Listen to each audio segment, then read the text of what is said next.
నవరత్నాల్లో భాగంగా జగన్మోహన్ రెడ్డి గారు పెట్టిన వాలంటరీ వ్యవస్థ కానీ, సచివాలయ వ్యవస్థ కానీ, ఏదైతే అవ్వాతాతలకి ఇంటి దగ్గరికి పింఛనిచ్చే విషయం కానియండి, ప్రజల వద్దకే పాలన, సచివాలయము, రైతు భరోసా కేంద్రాలు ఎన్ని అద్భుతమో అనని కేంద్ర ప్రభుత్వం చాలా చాలా రాష్ట్రాలు కానీ మెచ్చుకున్నాయి. ఇప్పటి వరకు ఏ రాష్ట్రంలో జరగలేదు ఇలా ఒక ఏపీలోనే జరిగింది అనని ప్రశంసలు కురిపించారు. ఏదైతే ఇప్పుడు టీవీ ఛానల్స్ వాళ్ళు, ఇప్పుడు ఏదో టీవీ ఛానల్ కానీ, ఇప్పుడు ఎవరైతే మాట్లాడే వాళ్ళందరూ జగన్మోహన్ రెడ్డి గారిని ఆకాశాన్నిలో నిలబెట్టారు. ఎప్పుడే 2000 సంవత్సరం నుంచి 2019 నుంచి 2024 దాకా కరోనా టైంలో కానీ జగన్మోహన్ రెడ్డి గారు అండగా ఉన్నది అది ప్రతి ఒక్కరికి తెలిసిన విషయమే. ఇది నేను చెప్పాల్సిన విషయమే కాదు అసలు. ఇది అందరూ ప్రతి ఒక్కరికి తెలిసింది. జగన్మోహన్ రెడ్డి గారు అద్భుతాలు సృష్టించారు. ఏదైతే చెప్పారో చెప్పినవి చేశాడు. చెప్పనే కానీ చాలా అంటే చాలా చేశాడు.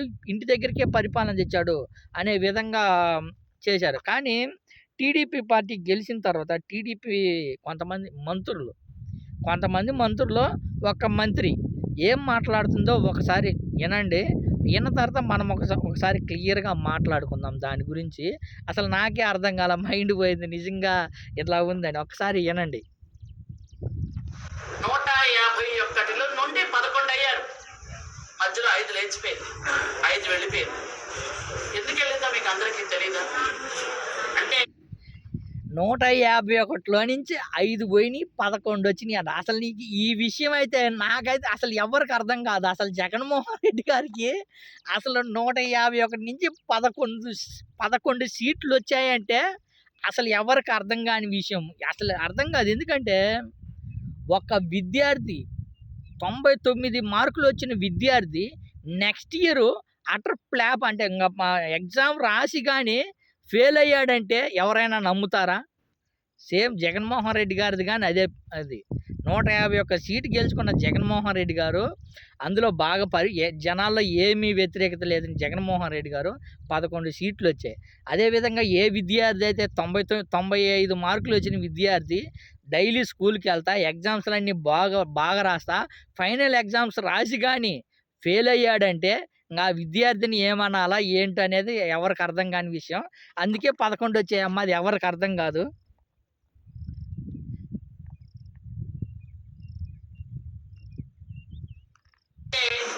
ఎక్కడ మైను, శాండ్, ప్రతిదీ, భూములు, కల్తీ మద్యం, అన్ని రకాలు, ఒకటి కాదు. విద్యార్థులకి వైద్యానికి ఏది కూడా సరైన రక్షణ లేకుండా విద్యార్థులకి వైద్యానికి అంటాడు చూడు.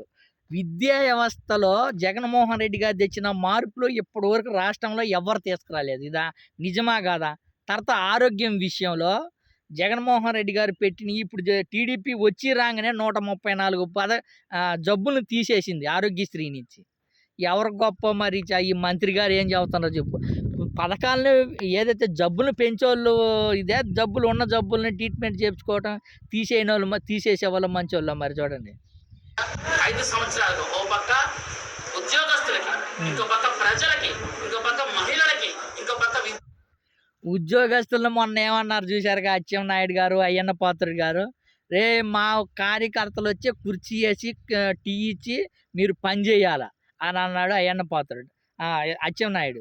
తర్వాత అయ్యన్న పాత్రుడు అయితే కొడకలారా ఎక్స్ అని బండ బూతులు తిట్టారు. మరి గతంలో ఎప్పుడేం జరిగిందా ప్రభుత్వ ఉద్యోగులకి? మేడం గారు వృద్ధులకి అందరికీ కూడా మోసం చేశారు. ఇవే కాకుండా పంచభూతాలను కూడా తినేశారు.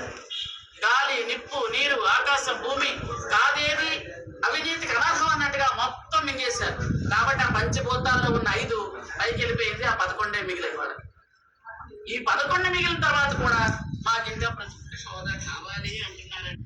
అవ్వా తాతలను కానీ వదిలిపెట్టలేదంట జగన్మోహన్ రెడ్డి గారు. అవ్వా తాతలు ఈరోజు కన్నీళ్ళు పెట్టుకుంటున్నారు, ఏడుస్తున్నారు. అబ్బా జగన్ ఓడిపోయాడా, అయ్యా దేవుడయ్యా జగన్ మాకు ఇంటి దగ్గరికే పింఛన్ తెచ్చిచ్చాడయ్యా, ఇంటి దగ్గరికే తెచ్చాడయ్యా, అన్ని సేవలు ఆయన రావాలయ్యా అనేది దేవుడికి దండం పెట్టుకున్న వాళ్ళు రాష్ట్రంలో నాకైతే చాలామంది ఉన్నారు. ప్రత్యేకంగా నా దగ్గరికి వచ్చి ఏడ్చిన వాళ్ళు కానీ ఉన్నారు. అయ్యా భయమేస్తుంది అయ్యా, జగన్ వస్తాడో రాడో అని ఏడ్చిండ్రు, జగన్ రావాలని. మళ్ళీ ముసలి కానీ మోసం చేసినారని ఈ మంత్రులు చెబుతారు. టీడీపీ ఎంత ఇప్పుడు చూద్దాం. సరే, జగన్మోహన్ రెడ్డి గారు ఆంధ్రప్రదేశ్ రాష్ట్రాన్ని మొత్తాన్ని చెడగొట్టాడమ్మా. ఇప్పుడు టీడీపీ పార్టీ వచ్చింది 2024లో. వచ్చి 20 రోజులవుతుంది. ఇంక అరాచకాలు అన్నీ అయిపోయినాయి మొత్తం. విధ్వంసాలు జరిగాయి. ఎప్పటి నుంచైనా మంచి పరిపాలన రావాలా? ఏదైతే సూపర్ 6 ఇచ్చారు కదా!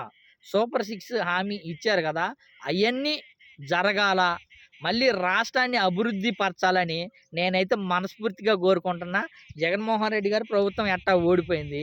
ఎప్పటికైనా అరాచకాన్ని పారదోలి రాష్ట్ర ప్రజల్ని ప్రశాంతం దాంట్లో ఉంచాలమ్మా మీరైనా గానీ కోరుకుంటున్నాం. చూద్దాం ఏదైతే టీడీపీ ప్రభుత్వంలో సూపర్ 6 పథకాలు ఇయన్నీ అమలు చేస్తారా? లేకపోతే రాష్ట్రంలో మళ్ళీ ఇవే అరాచకాలను కొనసాగిస్తారో వెయిట్ చేద్దాం. మొత్తానికైతే అరాచక పాలన పోయింది.